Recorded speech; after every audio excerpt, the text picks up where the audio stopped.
ओम नमः सिद्धेभ्य।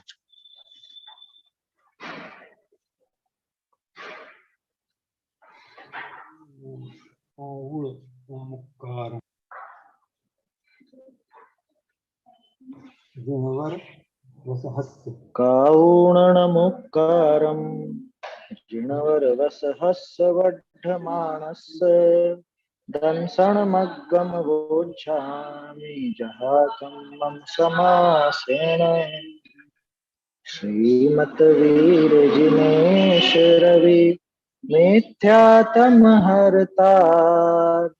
विघ्नहरन मंगलकरन वंदो वृषकर्ता वाणी बंदो हित करी जिन मुख नभते गाज गणधर गण श्रुत भूझरी साज गुरु गौतम वंदो सुविधि संयम तप धर और जिनते पंचम काल में कुंद कुंद मुनि को नमो कुमत ध्वांत हर भान पाहुड़ ग्रंथ रचे प्राकृत वचन महान प्राकृत वचन महान। कुंद कुंदाचार्य देव विरचित महान ग्रंथ है अष्टपाहुड़। और इसमें सबसे पहला समझ लो कि मोक्ष मार्ग में सबसे पहला ऐसे वो सम्यक दर्शन को बताने वाला सबसे पहला पाहुड़ यही होना चाहिए। यही है दर्शन पाहुड़, सम्यक दर्शन पाहुड़ है वास्तव में। क्या पाहुड़ माने भेंट है ना, भेंट, पाहुड़ का अर्थ होता है भेंट। तो कुंद कुंद आचार्य देव ने ये सम्यक दर्शन की भेंट दी है अपने को। लेने वाले के ऊपर है वो ले कि नहीं ले, है समझ में। हमें तो नहीं चाहिए आपका गिफ्ट, ले जाओ, ठीक है भैया मत ले। कुंद कुंदाचार्य तो दे रहे हैं मुक्त हृदय से। अब हम कितने मुक्त हृदय से उसको ग्रहण करते हैं ये हमारे ऊपर, ये अपनी बात है। तीसरी गाथा के संबंध में अपन चर्चा कर रहे थे। पहले दूसरी गाथा देखी। दूसरी गाथा में तो स्पष्ट बताया कि जो दर्शनहीन है वो वंदनीय नहीं है। इसलिए सम्यक दर्शन है या नहीं उसकी परीक्षा करो। तो परीक्षा कैसे होगी कि उसके बाहरी अंग दे रखे हैं, बाहरी अंगों को देख करके उसकी परीक्षा की जा सकती है कि ये जीव सम्यक दर्शन लायक है या नहीं, इसके संभावना है या नहीं सम्यक दर्शन की। ये सारी बात अपन उन बाहरी अंगों से देख सकते। उसके बाद स्पष्ट बता दिया कि जो सम्यक दर्शन से भ्रष्ट है वास्तव में वही भ्रष्ट है। दुनिया में आप पता नहीं किस किस को भ्रष्ट कहते होंगे, कह देते होंगे, लेकिन असली भ्रष्ट अगर कोई है तो जो सम्यक से पतित है। पतित क्या कहें, जिसने पैदा ही नहीं किया अभी। सम्यक से जो भ्रष्ट है, जिसके दर्शन नहीं है, सम्यक दर्शन नहीं है, वो वास्तव में भ्रष्ट है और उसको निर्वाण नहीं होता, चाहे कितने आचरण पाल ले। अरे कितने ही ज्ञान प्राप्त कर ले, कितने ही शास्त्रों का अभ्यास कर ले, करा दे ले, शास्त्रों की रचना कर ले, लेकिन अगर सम्यक दर्शन नहीं है, उसने सम्यक अगर प्रकट नहीं किया है तो भ्रष्ट से भी भ्रष्ट है और उस भ्रष्ट को निर्वाण नहीं होता। चारित्र भ्रष्ट एक दफे सुधर जाएगा क्योंकि सम्यक दर्शन की ताकत। इस पर भी कल अपन ने काफी विचार किया था कि भाई चारित्र भ्रष्ट सुधरेगा तो वो सम्यक तो साथ होगा, तो है ना। बहाना नहीं लेना है, कोई स्वच्छंदता का पोषण नहीं करना है। कह रहे चारित्र भ्रष्ट को कुछ भी नहीं कहा, वो तो कर लेगा मोक्ष। कैसे कर लेगा बिना सम्यक दर्शन तक के, तो वो भी नहीं करेगा। सम्यक दर्शन पहले चाहिए। चारित्रवान हो चाहे चारित्र भ्रष्ट हो, मोक्ष जाएंगे तो सम्यक के बल पे ही जाएंगे। समझ में आई बात। और सम्यक दर्शन नहीं है तो क्या चारित्रवान और क्या चारित्र भ्रष्ट, वो तो दोनों एक जैसे। कल आपने क्या बताया था, सम्यक दर्शन भी वापस ले सकता है वो, इसके लिए आपने कुछ बताया था। सम्यक दर्शन ये चारित्र से भ्रष्ट है, हाँ, ऐसे सम्यक दर्शन से भ्रष्ट हो गया मान लो, तो सम्यक दर्शन भी तो फिर से अचीव कर सकता है वो। सम्यक दर्शन से भ्रष्ट हुआ हो तो सम्यक दर्शन तो वापस कर सकता है, करने की मना नहीं है। वो बात यूं थी कि चारित्र से अगर कोई भ्रष्ट हुआ हो और सम्यक तो साथ में हो तो सम्यक के बल से वापस से चारित्र को प्राप्त कर लेते, माने चारित्र में सम्यक बना वापस आ जाता है उसके, अगर सम्यक तो साथ में है तो। और अगर सम्यक दर्शन ही साथ में नहीं है तो वो चारित्र भी सुधरने वाला नहीं है, समझ में। और बाहरी चारित्र सुधरा हुआ दिखता हो तो भी वो काम का नहीं है, गजब की बात तो है। वो चारित्र बहुत अच्छा हो, सुधरा हुआ हो, तो भी वो काम का बिल्कुल भी नहीं है अगर सम्यक दर्शन साथ में नहीं। सम्यक दर्शन छूट जाए तो वो भी वापस हो जाता है। हाँ, हो सकता है, हो जाता है। सम्यक दर्शन छूट जाए और वापस हो जाए, ऐसा सैकड़ों नहीं है, असंख्य बार संभव है समझ। मनुष्य भव में, एक ही भव में जाने कितनी बार हो करके छूट जाए। क्षयोपशमिक सम्यक का स्वरूप ही ऐसा है क्या, तो छूट जाता है फिर हो जाता है, छूट जाता है फिर हो जाता है, छूट जाता है फिर हो जाता है। बनारसी दास जी ने उदाहरण दिया ना, लोहार की संडासी, कैसा, क्षण में पानी में, क्षण में आग में, क्षण में पानी में, क्षण में आग में, ऐसी ऐसी दशा चलती है क्षयोपशमिक सम्यक दर्शन। इसलिए बहुत आश्चर्य की बात नहीं। हाँ, इतना पक्का है, एक बार भी जिसको सम्यक पे, उसको मोक्ष की तो गारंटी है ही सही, है ना, उसके मोक्ष की गारंटी हो गई, वो जाएगा, 100% जाएगा मोक्ष, उसका मोक्ष रुकने वाला नहीं है। हाँ, थोड़ा डिले हो सकता है लेकिन जाएगा जरूर। और डिले कितना, अधिक से अधिक अर्ध पुद्गल पर, इससे ज्यादा तो वो संसार में भटकता नहीं। ये भी अधिक से अधिक की सीमा है, कोई रहता ही हो ऐसा नहीं है, कोई रहे तो बाई चांस, ऐसा तो जल्दी ही जाएगा, क्यों जाएगा इतनी देर से, समझ में ही बात। ऐसा जैसे महावीर स्वामी का जीव, वो जब त्रिप्रष्ठ नारायण बना था ना, वही जीव था। और त्रिप्रष्ठ नारायण कब बना, कि पिछले भाव में भावलिंगी मुनि थे वो, माने उस समय सम्यक दर्शन था, त्रिप्रष्ठ नारायण का जीव बना उसके पहले। अब सोचो कितना समय लगा, त्रिप्रष्ठ नारायण किनके काल में हुआ था, मेरे ख्याल से शायद वासु पूज्य जी या विमलनाथ जी के टाइम पर हुआ था शायद, वासु पूज्य जी के थोड़े समय बाद ही हुआ था, है ना।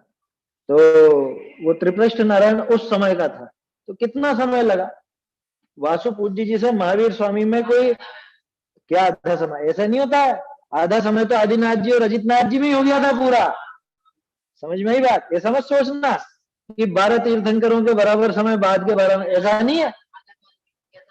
आधा काल तो अजितनाथ जी तक ही बीत चुका था, मतलब चौथा काल का आधा हिस्सा। तो एक कोड़ा कोड़ी सागर में से 50 करोड़, एक मिनट कितना हो गया, एक कोड़ा कोड़ी है ना, तो 50 लाख करोड़, 50 लाख करोड़ साल, तो साल नहीं, 50 लाख करोड़ पूर्व थोड़ी ना है सागर, एक कोड़ा कोड़ी सागर का था ना, 50 लाख करोड़ सागर तो आदिनाथ जी से अजितनाथ जी के बीच का काल था। 12वें वासु पूज्य जी से लगा के महावीर स्वामी तक का कितना काल, अब जो भी हो, करोड़ों अरबों वर्षों में ही होगा वो भी, है ना, सागरों में तो नहीं था।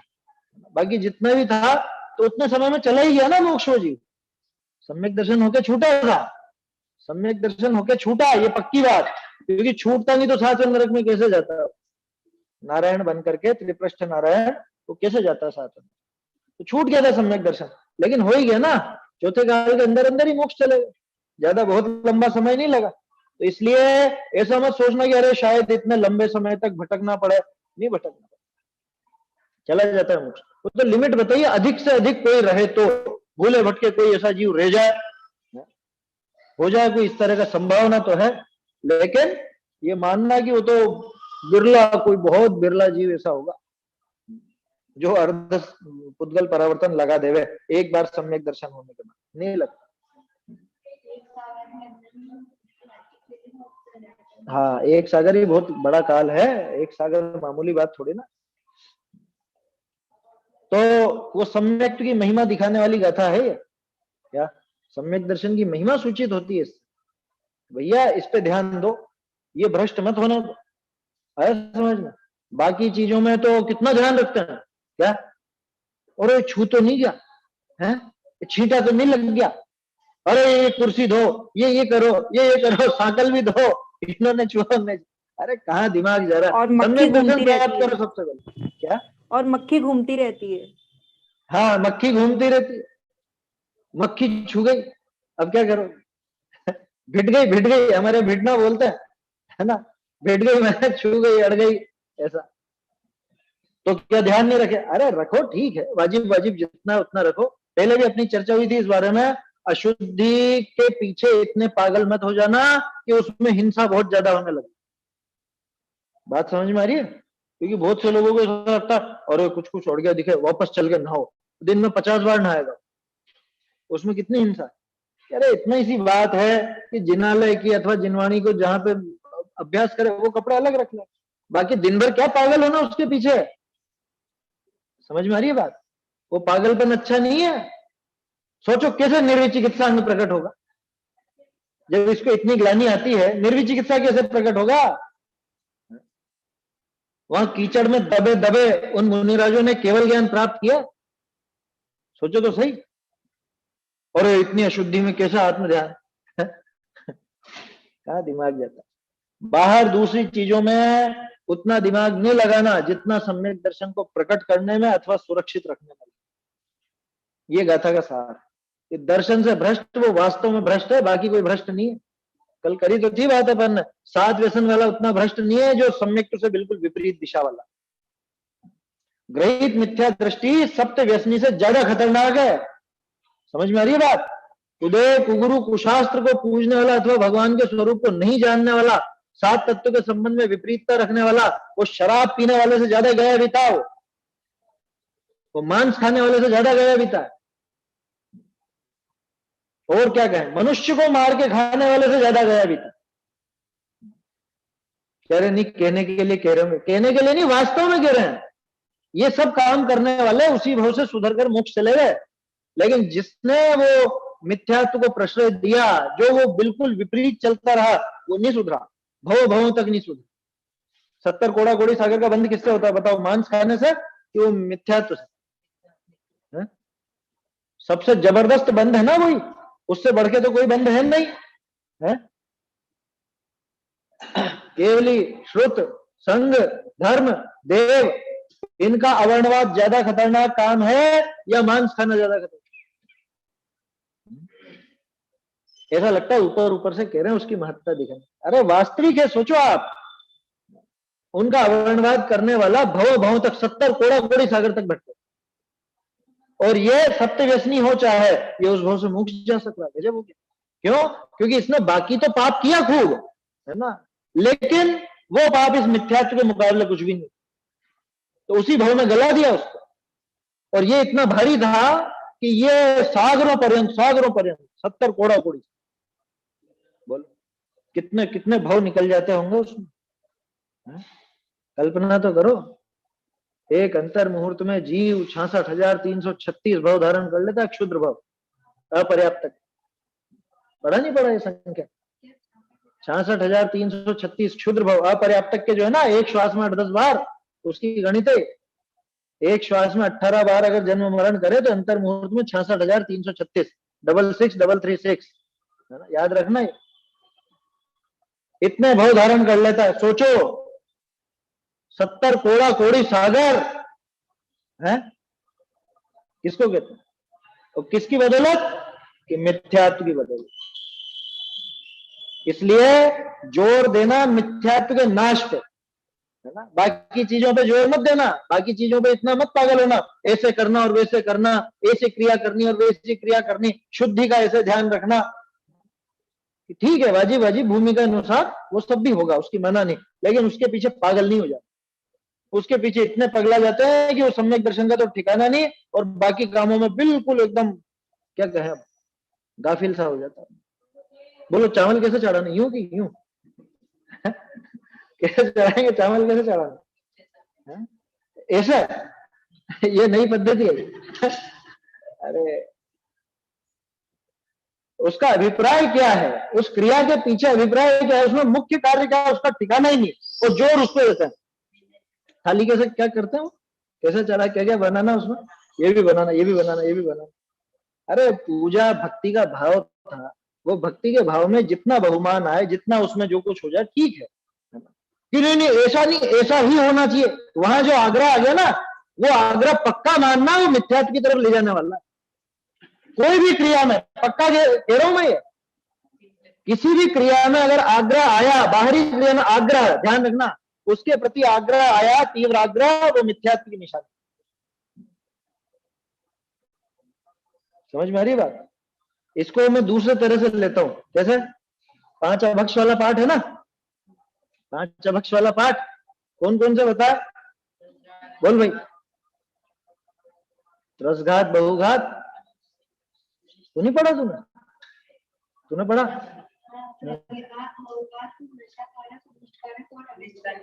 देखो, अनिष्ट और अनुपसेव्य ये ऐसे हो सकते हैं जिसमें अभक्ष जैसी कोई बात नहीं है ना, अभक्ष जैसी कोई बात नहीं हो। शोध की शक्कर, शोध का गुड़ डायबिटीज वाले के लिए अभक्ष हो गया। उसमें कोई बिल्कुल एकदम साफ सुथरा और शोध का है, ठीक है ना, वो अभक्ष हो गया। क्यों हो गया? क्यों हो गया? अनुपसेव्य अभक्ष क्यों हो गया? उसमें कौन से जीवों का घात हो? भाई जीवों का घात हो तो अभक्ष होना चाहिए ना। इसको इस तरह से समझो कि वास्तव में जीवों के घात से ही अभक्ष कहा जाता है। कैसे? कि एक तो जिसमें पर जीवों का घात हो, ऐसे अभक्ष तो है त्रसघात और बहुघात। और जिसमें स्वयं अपने जीव का घात हो, अपने जीव का स्वयं का घात हो, तीव्र राग का है ना उसमें कारण, और क्या है? गृद्धता की वजह से ही तो कहा ना उनको अभक्ष। अनिष्ट को और अनुपसेव्य को किस वजह से अभक्ष कहा? उसमें जीवों के घात की वजह से अभक्ष नहीं कहा, गृद्धता, तीव्र गृद्धता। वो तो अनुपसेव्य की बात, अनिष्ट में कोई निंदा नहीं था। अनिष्ट में खुद का घात होता दिख रहा है लेकिन फिर भी खा रहा है, तो ये तीव्र गृद्धता, और तीव्र गृद्धता माने वही तीव्र आग्रह। समझ में ही बात? वो जो तीव्र गृद्धता है वो अनंतानुबंधी की निशानी, और उससे अपना घात होता है। तीव्र गृद्धता, तीव्र राग माने वो अनंतानुबंधी वाला राग, वो उसके साथ जुड़ा हुआ है, इस वजह से उनको अभक्ष कहा गया। इसको इस दृष्टि से देखना, कभी जीव के घात से ही अभक्ष तो वास्तव में जीवों का घात, दूसरे जीवों का घात हो वहां पे त्रसघात और बहुघात लगेगा, कदाचित नशाकारक भी लगेगा, उनमें भी होती है। बाकी नशाकारक, अनुपसेव्य और अनिष्ट, इन तीनों में स्वयं के जीव का घात होता है, इस वजह से अभक्ष कहा जाता। और कारण गृद्धता, गृद्धता माने तीव्र आग्रह कि नहीं हमको तो चाहिए ही चाहिए, कुछ भी हो जाए, ओ कल के मरते आज मर जाएंगे, क्या है खा के तो मरे उसमें क्या है, मरना तो सबको एक दिन, ये तो बोलते ही है सभी, मरना सबको एक दिन, तो जब तक जियो खाओ पियो मौज करो, यावत जीवेत सुखम जीवेत ऋणम कृत्वा घृतम पिबेत। ये जो तीव्र राग है, तीव्र गृद्धता है, ये उस अनंतानुबंधी की निशानी है जो जीव को महादुखदायी, उस मिथ्यात्व के साथ वो पनपता है, इस वजह से उसको अत्यंत दुखदायी होने के कारण अभक्ष कहा जाता है। ठीक इसी तरह से किसी भी क्रिया में, जैसे उसमें आग्रह है ना, उसमें आग्रह है, ऐसे ही किसी भी क्रिया में आग्रह होना, तीव्र आग्रह होना, वो मिथ्यात्व की निशानी। तो फिर तो जिनवाणी का भी तो तीव्र आग्रह होता है, वो भी मिथ्यात्व की निशानी है। ये प्रश्न उठना चाहिए, साहब इनका भी तो तीव्र आग्रह नहीं है क्या? आपको कुंद-कुंदाचार्य देव का आग्रह नहीं है क्या? आप क्यों टोडरमल जी की इतनी इतनी तारीफ करते हो, उन्हीं के बारे में क्यों पढ़ते हो? आपको भी टोडरमल जी का आग्रह? अरे भाई वो आग्रह लोक में जिनको विषय भोग कहा जाता है, या कोई बाहरी क्रिया जिसका आत्मा से सीधा सीधा संबंध नहीं है, उसके संबंध में होता है। और इनका किसका आग्रह है? टोडरमल जी कौन से अपने को साक्षात दिख गए? कुंद-कुंदाचार्य कौन से साक्षात मिले? उन्होंने क्या दे दिया अपने को? क्या दे दिया का मतलब? लौकिक, है ना, दिया तो ऐसा है जिसकी क्या गुणगान गाया जाए। लौकिक में क्या दे दिया जिसको लोग कहते हैं कि क्या दे दिया उन्होंने, जिससे हमको मतलब उनकी काय की मिठास है, वो गृद्धता नहीं। क्यों? क्योंकि वो तो सत्य स्वरूप समझ में आया ना, उन्होंने वो सत्य स्वरूप बताया, तो उनका पक्ष है, वो सच्चा पक्ष है। जहां असत्य का जबरदस्त पक्ष हो, असत्य का जबरदस्त आग्रह हो, अथवा असत्य ना भी हो लेकिन बाहरी क्रिया की नहीं ये काम तो ऐसे ही होना, आया समझ में? अरे लोक मूर्ता जो चलती किसके बल पे चलती है? आग्रह के बल पे तो चलती है। झाड़ू कैसे रखना, ये चप्पल कैसे रखना ये क्या है? वो आग्रह की रहती है ना। देखो उसके पीछे लॉजिक हो तो बात ठीक है, उसके पीछे लॉजिक हो, कोई कारण हो, यार चप्पल ऐसे उल्टी रखोगे किसी का पैर उलझ जाएगा, गिर जाएगा फंस करके, इसलिए सीधी रखो। लेकिन दिमाग में रहती है बहुत सुनो क्या, लड़ाई हो जाएगी। ऐसे झाड़ू वाड़ू के संबंध में वो सब अपन ने ग्रहित मिथ्यात्व के समय काफी चर्चा की है। झाड़ू के पैर नहीं लगाना। सूक्ष्म जीव रह जाते हैं इस वजह से तो ये तो कह रहा हूँ, लॉजिक अगर हो ना, उसके पीछे तर्क हो वाजिब, तो ठीक है, तो सही है, लेकिन उसका आग्रह की नहीं होना। बहुत सौ की मान्यता हो रहती है उसको, वो आग्रह हो गया है ना।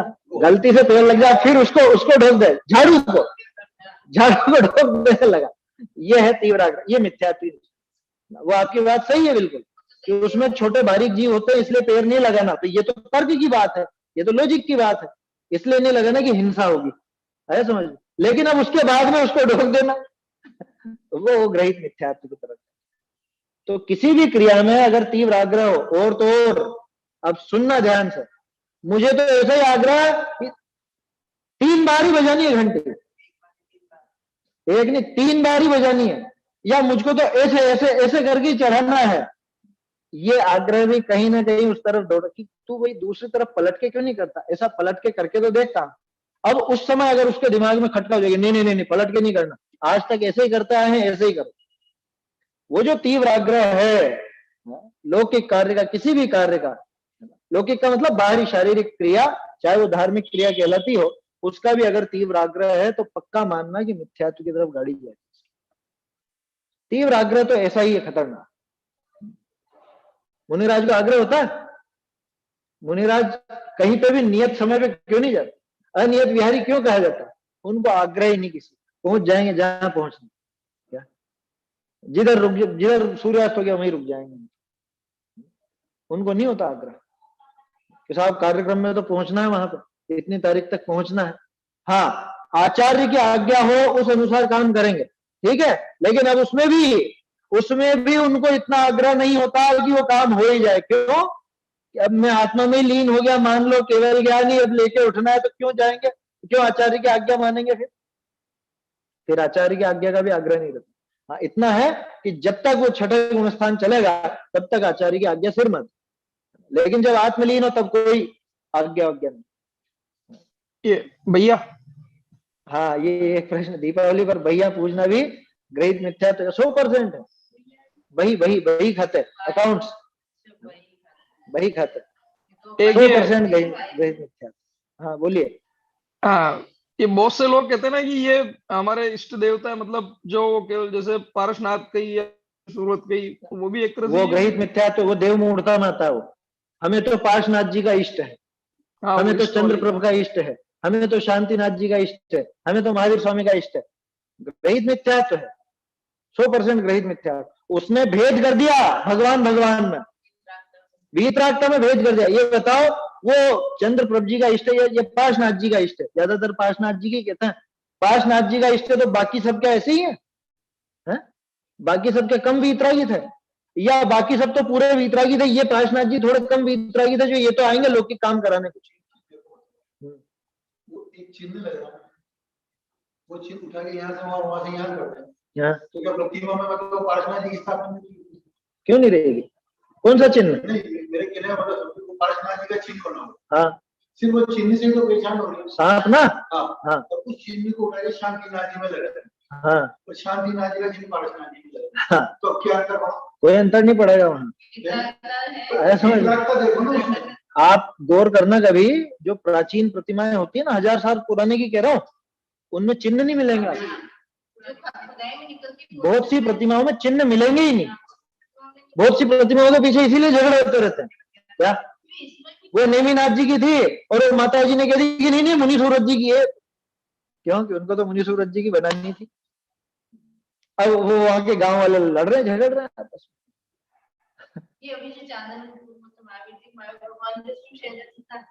हाँ, नहीं, बहुत सी जगह नहीं है ना, कह तो रहा हूँ। 1000 वर्ष पुरानी आप प्रतिमाएं देखोगे, आपको चिन्ह नहीं मिलेगा। कदाचित मिल भी जाए, कोई मना नहीं। हाँ, अगर उस चिन्ह को हटा दिया जाए तो फिर क्या बचा? एक जैसी होगी प्रतिमा। भाई वो एक सामान्य सी बात थी कि हाँ 24 तीर्थंकर हैं तो उनकी पहचान के लिए वो चिन्ह है, बस इतनी सी बात है। अब उनको देख करके कि नहीं हमको तो पार्श्वनाथ जी कि ये बताओ पार्श्वनाथ जी की प्रतिमा और महावीर स्वामी की प्रतिमा में कोई अंतर आता है क्या? आप कह दोगे सांप है ना सब, तो ठीक है, पार्श्वनाथ जी की जगह और दूसरे इष्ट की बात कर लो, या पार्श्वनाथ जी की बिना सांप वाली प्रतिमा मिलती है। शांतिनाथ जी का इष्ट है, चंद्रप्रभ जी का इष्ट है, ये बताओ शांतिनाथ जी और धर्मनाथ जी की प्रतिमा में कितना अंतर है? अरे कुछ भी हो, वो तो कुछ भी बना दो। खास चीज ये है कि उनकी प्रतिमाओं में क्या अंतर है। जो अनंत की प्रतिमा होती है, अनंत का जो स्वरूप होता है, क्या पार्श्वनाथ जी का अलग स्वरूप था, उनकी वीतरागता सर्वज्ञता अलग थी, और चंद्रप्रभ जी की अलग थी, महावीर स्वामी की अलग थी। और अच्छा अभी तो उसमें भी यही वाले पार्श्वनाथ जी आदिनाथ जी कहाँ के? चांदखेड़ी के होने चाहिए। यहाँ आदिनाथ जी विराजमान है, वो काम नहीं करेंगे, है ना? है? वो बड़े बाबा के ये यहाँ पे काम नहीं होगा। कैसी बुद्धि है, सोचो। ये देव मूर्ता कहलाती है, इसका नाम है देव मूर्ता। और नहीं तो क्या बताओ, अन्य मतियों में होता है कि नहीं कि हमें तो यही और यही वाले बालाजी और यही वाले उनके बालाजी, हमारे बाबा जी, छोटे बाबा और बड़े बाबा। है? वो शब्द ही बड़ा अटपटा लगता है। बाबा, बाबा कोई अपना शब्द है?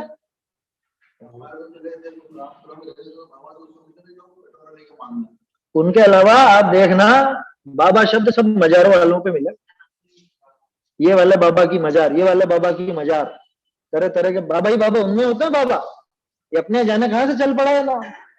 अपने पुराने शास्त्रों में आपको बाबा शब्द नहीं मिलेगा कहीं पे भी, समझ में ही बात। बाबा शब्द नहीं मिलेगा अपने यहाँ पे।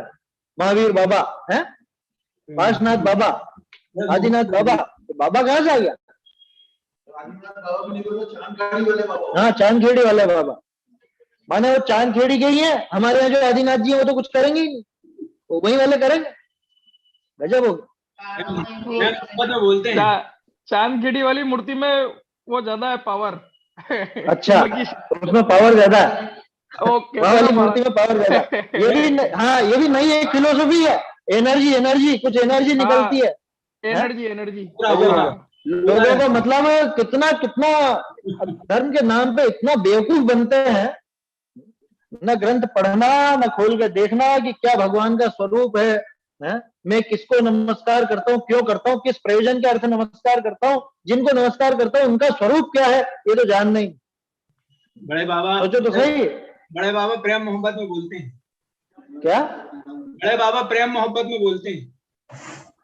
अरे ठीक है, प्रेम मोहब्बत में, लेकिन एक विनय तो होता है ना। प्यार मोहब्बत में आप कुछ भी बोल दोगे क्या? अलग अलग भगवान की एनर्जियां भी नापी हुई है, अलग अलग जगह के भगवान की एनर्जियां भी नापी हुई है। हाँ, एनर्जी भी नाप लिया तो इतनी एनर्जी मिलेगी, नाप ली कि यहाँ वाली में ज्यादा एनर्जी, वहां वाली। गजब हो गया कि तुमने वीतरागता में भेद कर दिया। पहले ही तो वहां पे स्वरूप, पहला पहल में वहां बिगाड़ दिया तुमने, जहां वीतरागता में भेद हुआ कि इसमें ज्यादा एनर्जी, इसमें कम एनर्जी।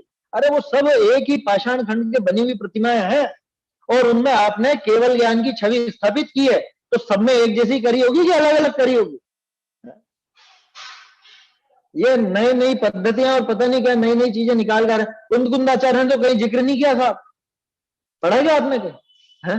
कौन से चरणानुयोग के ग्रंथ में कि कौन से? अरे प्रथमानुयोग का तुम वो पढ़ना चाहते हो तो उसका बता दो। कोई प्रथमानुयोग के ग्रंथ में ऐसा आया हो कि वहां पे वो एनर्जी को क्या कहते हैं, ऊर्जा, ऊर्जा कि विशेष ऊर्जा वाली प्रतिमा है, ऐसा कहीं पढ़ा क्या? कि प्रतिमाओं में भी कोई ऊर्जा में अंतर होता हो? पॉजिटिव एनर्जी, नेगेटिव एनर्जी होती है साहब, होती है। कहाँ होती है, कैसे होती है तो बताओ। अरे एक ही उदाहरण है, वो वेश्या का शरीर मरा हुआ वो पड़ी हुई है वहां, उसमें से कौन सी एनर्जी निकल रही है जो मुनि को तो विरक्ति की सूचना दे रही है, और वो कुत्ते को मांस भक्षण की सूचना दे रही है, और वो व्यसनिकों की और भोगू ऐसी सूचना दे रही है। ऐसी कौन सी एनर्जी निकल रही है उसमें से बताओ? चोर को आभूषणों की वो दे रही है। ये तो जिसके जैसे भाव हो उस हिसाब से है। अच्छा, और वो प्रतिमा चोर ले जाए, हो ही जाए ना कभी चोरी तो ऐसी कैसी एनर्जी निकली जो चोर को भी अक्ल नहीं आई? गजब हो गया। मंदिर ये वेदी पे लिखा रहता है। ठीक है ना, जो क्या दिक्कत है उसमें, उनकी कहाँ मना करते हैं? लिखा तो है टोडरमल जी ने, यंत्र आदि भी कर देते हैं, आधी से ज्यादा तो गप्पे होती हैं, और आधी जो होती भी है तो व्यंतर आदि कर सकते हैं, उसमें क्या बड़ी बात है। कोई अतिशय कुछ ऐसा, अतिशय का मतलब वो चमत्कार, असली अतिशय तो पहले देख चुके हैं अपन परिभाषा। अतिशय क्षेत्र किसको कहते हैं? मोक्ष कल्याणक को छोड़ के बाकी के 4 कल्याणक होते हैं, उसको अतिशय क्षेत्र कहते हैं। ये पढ़ लेना, पुराणों में लिखा।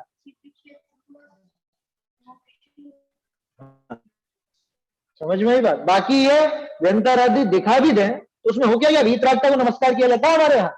आज सुबह तो प्रकरण चला ना आपके भी, हाँ समझ में आई बात? तो इसलिए इन बातों में नहीं आना, इन चक्करों में नहीं पड़ना कभी भी। ये देव मूढ़ता, स्पष्ट देव मूढ़ता। ऐसे जीव के सम्यक दर्शन कहां से होगा? सम्यक दर्शन नहीं हो तो आगे मोक्ष मार्ग कहां से होगा? देखो गजब हो गया। भगवान की प्रतिमा बनाई जाती थी उनको भली प्रकार देख करके अपना आत्मस्वरूप समझने के लिए, और अब ये पता नहीं क्या क्या निकाले जा रहे हैं उसमें। वेदी में लिखा रहता अतिशयकारी प्रतिमा। हाँ, वेदी में लिखा रहता अतिशयकारी प्रतिमा। अरे कौन सी प्रतिमा अतिशयकारी नहीं है? हाँ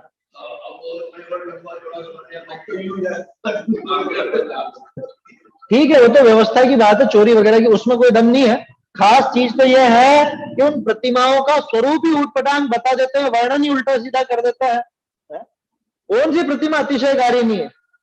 ये कह रहे हैं वेदी पे लिखा रहता है अतिशयकारी प्रतिमा। कौन सी प्रतिमा अतिशयकारी नहीं है? सम्यक दर्शन प्रकट होना ये जीव का सबसे बड़ा अतिशय है। और कौन सी ऐसी प्रतिमा है जिसके आधार पर जीव सम्यक दर्शन प्राप्त नहीं कर सकता? और जिसके दिमाग में ऐसा हो कि वहां वाली प्रतिमा अतिशयकारी है, तो उसने तीर्थंकरों में भेद किया, उसने साक्षात अरहंत भगवान में भेद कर दिया, उसने अरहंत भगवान का स्वरूप जाना ही नहीं। हाँ तो फिर वो शांतिनाथ के, अरे ये कोई बात है? उन्होंने कोई दूसरे की भक्ति नहीं की क्या? ये कहा है कि दूसरी भक्ति नहीं की? वहां पे शांतिनाथ जिनालय था, इसलिए लिख दिया कि शांतिनाथ जी के भक्त थे। ये कहां लिखा है कि शांतिनाथ जी के ही भक्त थे? अरे ये बताओ, अपन सिमंदर जिनालय में बैठे तो अपन किसके भक्त कहलाएंगे? सिमंदर स्वामी के भक्त कहलाएंगे, सीधी सी बात है। जहां बैठा होगा वहीं का तो कहलाएगा ना। शांतिनाथ जी के जिनालय में बैठ करके वो उसने ध्यान किया तो शांतिनाथ जी का ही तो भक्त कहलाएगा। लेकिन शांतिनाथ जी का ही भक्त है ऐसा तो नहीं है, ये दूसरों की मेहनत ही क्या उसको आया समझ में? अरे वो सब महापुरुष थे, महापुरुषों को सच्चे देव जो वीतरागी होते हैं उस वीतरागता की भी बराबर समझ होती है। ये तो लोग बाग मन से ऐसे निकाल लेते।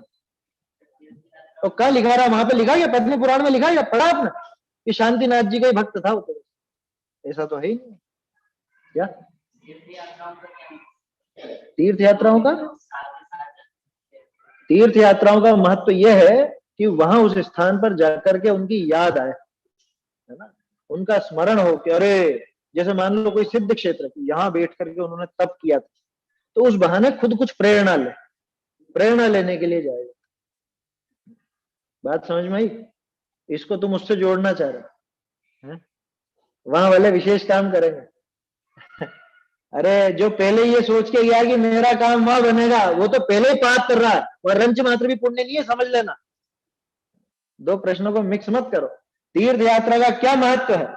तीर्थ यात्रा का महत्व यही है कि प्रेरणा मिलती। आया समझ में?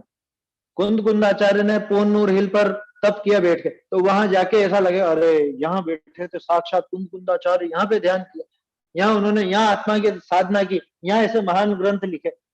शिखर जी जाओगे तो अरे यहाँ से मोक्ष गए, यहाँ बैठ करके यहाँ विचरते थे वो साक्षात यहीं पर।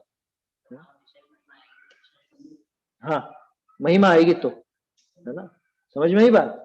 लेकिन जो दिमाग में बैठा है कि मेरे तो वहां वाले इष्ट हैं उनसे काम बनेगा, वो सोच के जा रहा है तो पहले ही पाप बांध के ही जा रहा है, ये पक्का मान।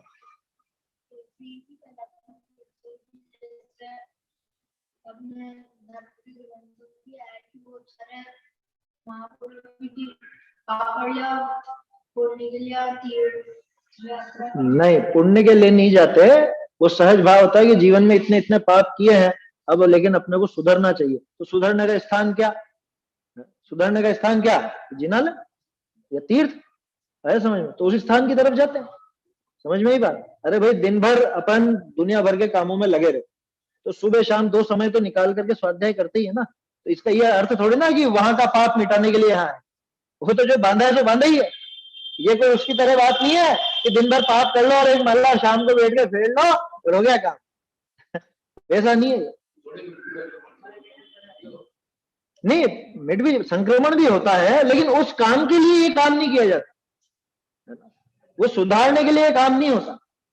वो सुधरेगा, अपने आप सुधरेगा, वो बात पक्की है।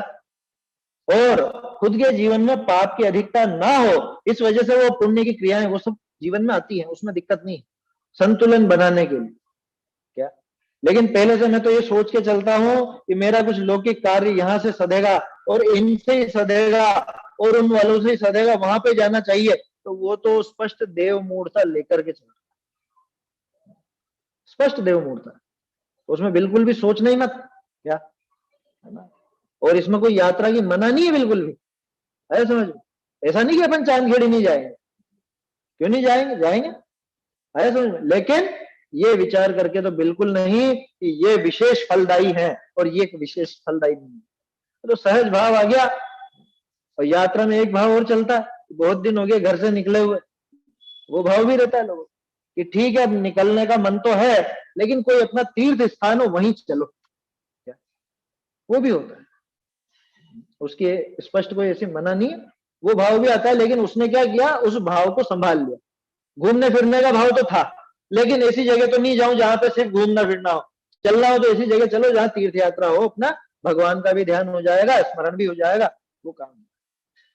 अब इसमें तीसरा भाव कि वहां जा रहे हैं, आसपास की जगह भी सब अपन घूम के आएंगे। शिखर जी गए तो कलकत्ता भी शॉपिंग करके आएंगे, वहां पाप घुस गया। वो तो अपने भावों के ऊपर है, उनके अभिप्राय में क्या पड़ा हुआ है। अभी भी अभिप्राय ही देखना, वहां क्यों जाता है, शिखर जी क्यों जाता है, सोनागिर जी क्यों जाता है, चांदखेड़ी क्यों जाता है, और जगह भी क्यों जाता है। ये तो अपना अभिप्राय स्वयं ही जवाब देगा कि ये पुण्य है कि पाप है कि धर्म के लिए जा रहा है, क्या कर, या और मिथ्यात्व के पोषण कर रहा है। मतलब सच्चे देवशास गुरु के पास भी तो जीव जाकर के वहां भी तो देव मूर्ता आदि पाल ही लेता है समझ में। पूरा देवता का चेहरा ही तो बदलता है उसका, मान्यता तो वो की वही पड़ी रहती। पहले दूसरे अन्य मतियों से मानता था, अब इनसे मानने लगा। समझ में आ रही है बात? ऐसा है। तो जो दर्शन से भ्रष्ट हैं, बात तो इस पे ही उठी थी, क्योंकि ये दर्शन से भ्रष्ट पर नहीं तो है। आप सोच रहे होंगे पता नहीं कहाँ की कहाँ हो गई चर्चा, कहाँ की कहाँ नहीं हुई। दर्शन से भ्रष्ट पना कैसा होता है ये देखा है अपन, कल अपन ने इसको चरित्र के साथ में देखा। इसको समझना चाहिए कि दर्शन से अगर है, बिल्कुल विपरीत है, ग्रहित मिथ्या दृष्टि की तरफ उसकी दिशा है, ग्रहित मिथ्यात्व की तरफ, तो उसका मोक्ष तो दूर से दूरतर होता जाएगा। अब गजब की बात है, सारी दुनिया का जो मिथ्यात्व होता है वो छुड़ाने के लिए सच्चे देवशास गुरु के पास आया जाए, धर्म की शरण ली जाती। और ये धर्म की शरण लेकर के सच्चे देवशास गुरु के पास आकर के भी यहाँ और पनपा लेगा ग्रहित मिथ्यात्व को, तो फिर अब इसका कहां छूटे। जैसे अन्य क्षेत्र कृतम पापम धर्म क्षेत्र भी नश्यति, तो अन्य क्षेत्र का जैसे पाप यहाँ आके छूटा है, ऐसे अन्य क्षेत्र का मिथ्यात्व तो यहाँ आके छूट। अब यहाँ पे अगर मिथ्यात्व पनप जावे तो वो कहां छूटेगा, उसका कौन सा स्थान। इसलिए सबसे ज्यादा जोर देना सम्यक दर्शन के ऊपर, सबसे ज्यादा जोर देना सम्यक तो प्रकट करने के लिए। आग्रह हो तो इसका हो, क्या ये आग्रह चलेगा मोक्ष मार्ग में, मोक्ष का आग्रह चलेगा, बाकी किसी भी चीज का आग्रह नहीं चलेगा। और आग्रह तो गड़बड़ पैदा कर दे है। हाँ वो दुराग्रह है, सही बात, वो दुराग्रह है। देखो गाथा नहीं बोली ना, आज गाथा बोलते हैं। दंसण भट्ठा भट्ठा दंसण भट्ठ सणत, हाँ बोलो बोलो। दंसण भट्ठ सणत निर्वाणम सिद्धंति चर्य भट्ठा दंसण भट्ठान सिद्धंति दृग भ्रष्ट हैं वे भ्रष्ट हैं उनको कभी निर्वाण हो। सिद्ध चारित्र भ्रष्ट पर दृग भ्रष्ट को निर्वाण। अर्थ पढ़ लिया था कल अपन ने, भावार्थ देखना। जो जिनमत की श्रद्धा से भ्रष्ट है उन्हें भ्रष्ट कहते हैं, और जो श्रद्धा से भ्रष्ट नहीं है किंतु कदाचित कर्म के उदय से चारित्र भ्रष्ट हुए हैं उन्हें भ्रष्ट नहीं कहते। लो गजब हो गया। क्योंकि जो दर्शन से भ्रष्ट है उन्हें निर्वाण की प्राप्ति नहीं होती, जो चारित्र से भ्रष्ट होते हैं और श्रद्धान दृढ़ रहते हैं उनके तो शीघ्र ही पुनः चारित्र का ग्रहण होता और मोक्ष होता है, तथा दर्शन से भ्रष्ट हुए उसी के फिर चारित्र का ग्रहण कठिन होता है, इसलिए निर्वाण की प्राप्ति दुर्लभ। जैसे वृक्ष की शाखा आदि कट जाए और जड़ बनी रहे तो शाखा आदि शीघ्र ही पुनः उगाएंगे और फल लगेंगे, किंतु जड़ उखड़ जाने पर शाखा आदि कैसे होंगे? उसी प्रकार धर्म का मूल दर्शन जानना। क्या कहा? जो जिनमत की श्रद्धा से भ्रष्ट। जिनमत की श्रद्धा माने बस जैन धर्म ही सच्चा है ऐसा, इतना मात्र। जिनमत क्या है? क्या है जैन दर्शन? जिनाज्ञा। ठीक है, जिनाज्ञा क्या है? अरे 7 तत्व, देव शास्त्र गुरु, आपा पर और आत्मस्वरूप, ये 4 जो सम्यक दर्शन की परिभाषा में आते हैं ना, यही जिनमत। इसके अलावा और कुछ जिनमत नहीं है। कह रहे और इतनी चीजें भी तो हैं, वो सब इन्हीं से जुड़ी हुई है तो है, इनसे जुड़ी हुई नहीं हो तो कुछ भी नहीं हो जिनमत। समझ में ही बात? उपवास जैनी भी करता, जैन मुनि भी करते, अन्य भी करते हैं। यहाँ तो आप सम्यक तब कहते हो, तो वो नहीं। क्यों?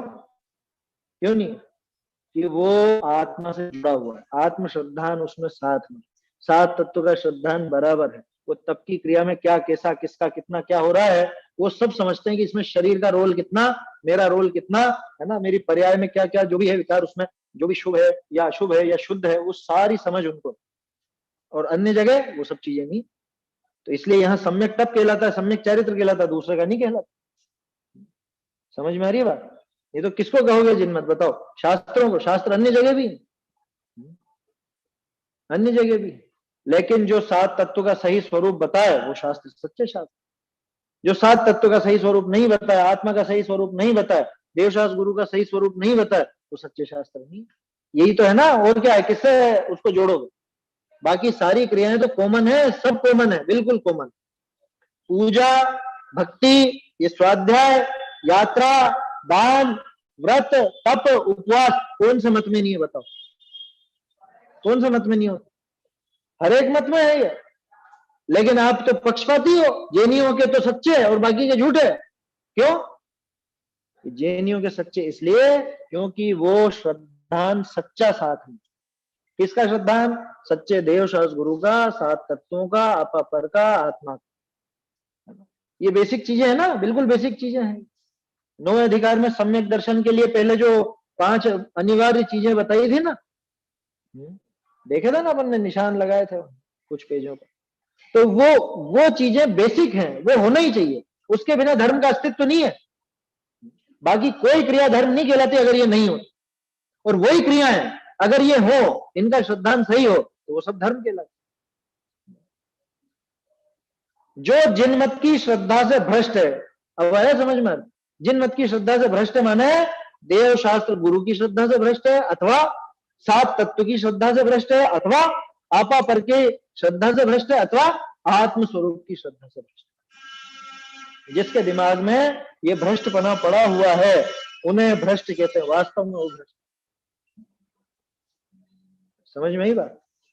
अरे बहुत से जीव ऐसे भोले, ऐसे सीधे, अब क्या कहें?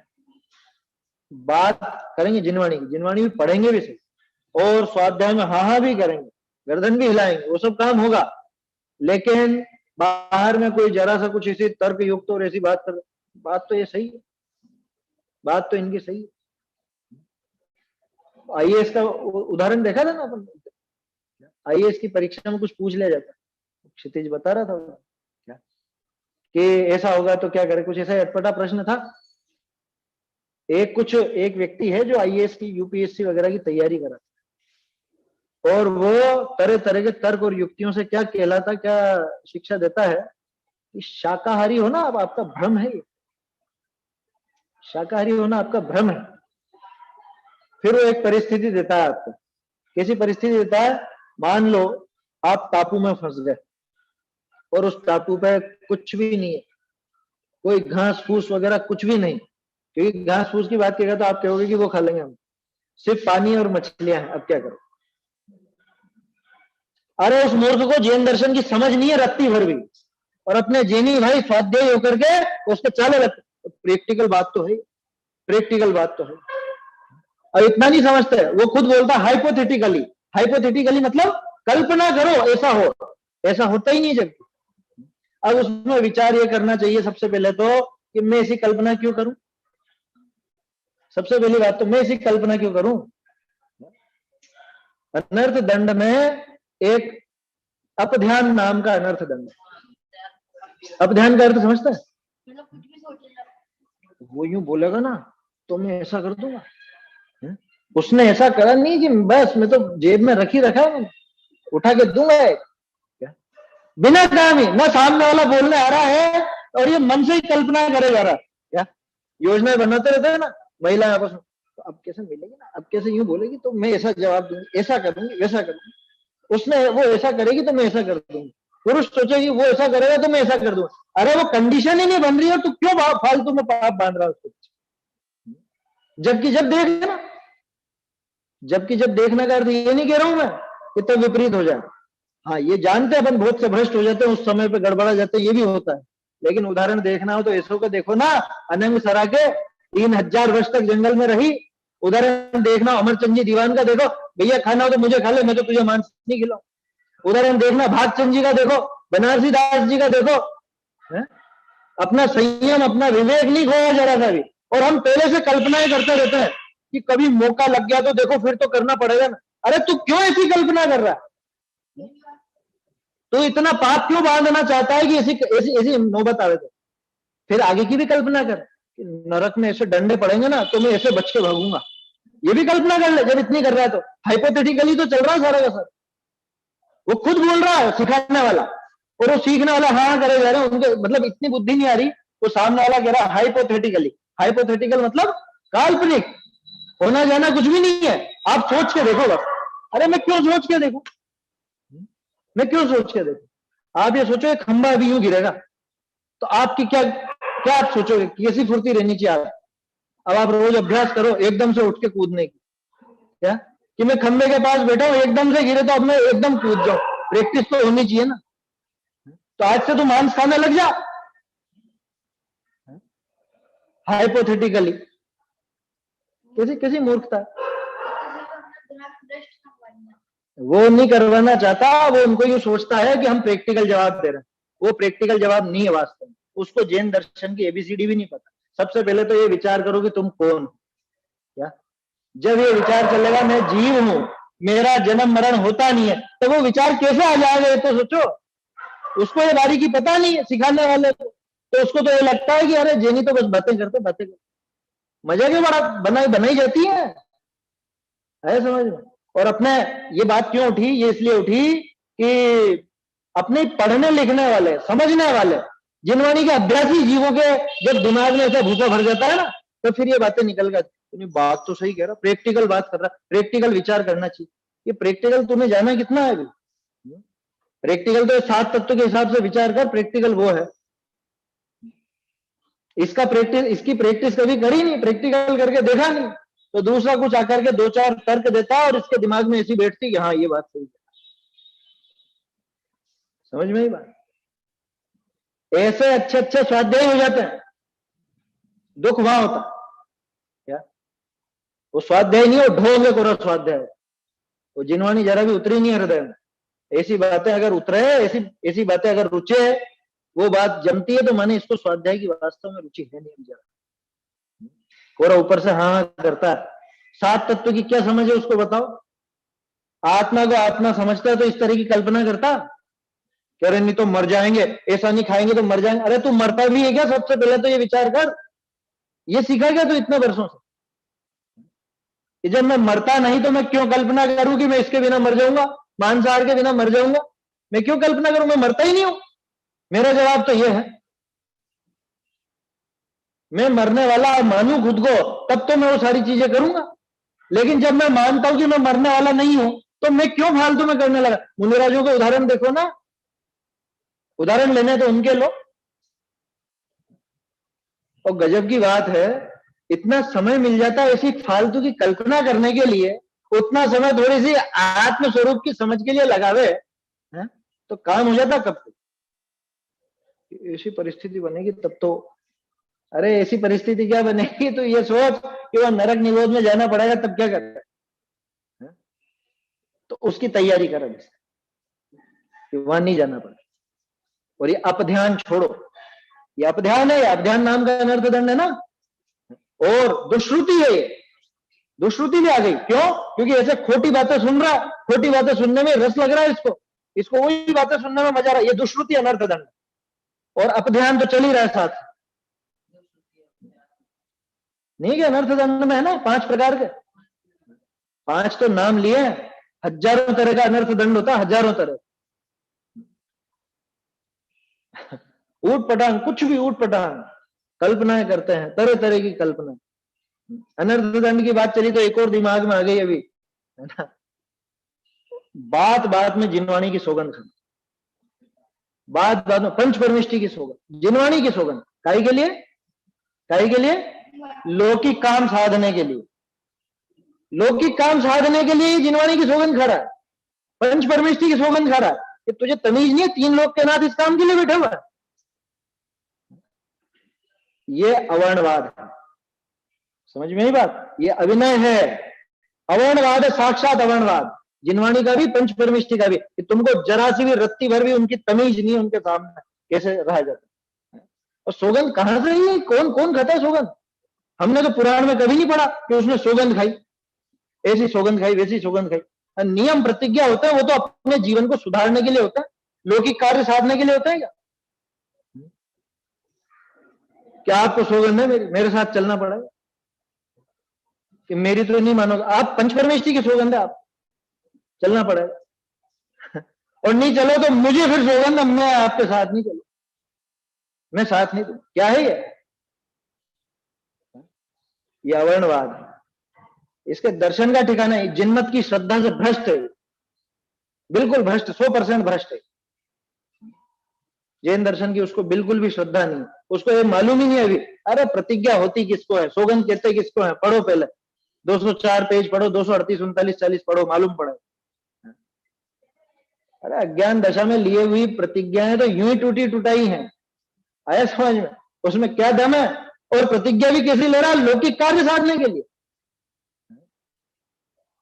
आया समझ में? फूट पटांग ले लेते हैं ना। खैर अभी वो प्रकरण नहीं अपना तो श्रद्धान की बात है। तो वास्तव में समय ज्यादा हो, देव शास्त्र गुरु की श्रद्धा अगर नहीं हो, 7 तत्व की यथार्थ श्रद्धा नहीं हो, आपका पर का श्रद्धा नहीं हो, आत्मा का श्रद्धा नहीं हो, तो वो जिनमत की श्रद्धा से भ्रष्ट, 100% भ्रष्ट।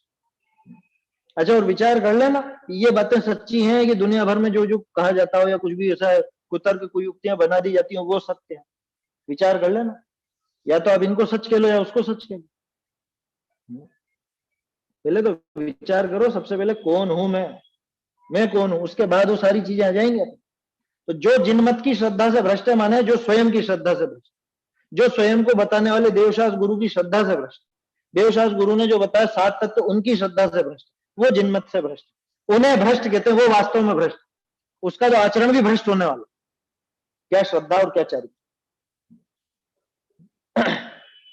कल ही देखेंगे इसको, है ना। अभी तो पढ़ा है अपन ने, इस पे चर्चा कल और करेंगे, फिर अगली गाथा कल देखेंगे। चलिए गाथा बोल लेते हैं एक बार। दंसण भट्टा भट्टा दंसण भट्ट सणत्ति निर्वाणम सिद्धंति चर्य भट्टा दंसण भट्टाण सिद्धंति। द्रग भ्रष्ट है वे भ्रष्ट है, उनको कभी निर्वाण न हो। सिद्ध चारित्र भ्रष्ट पर द्रग भ्रष्ट को निर्वाण न। चैतन्य का स्मरण प्रतिक्षण ही करो रे, भव के अनंत दुख को क्षण में हरो रे, अक्षय अनंत निज सौख्य निधान पाओ, गाओ अरे नित इसी के गीत गाओ।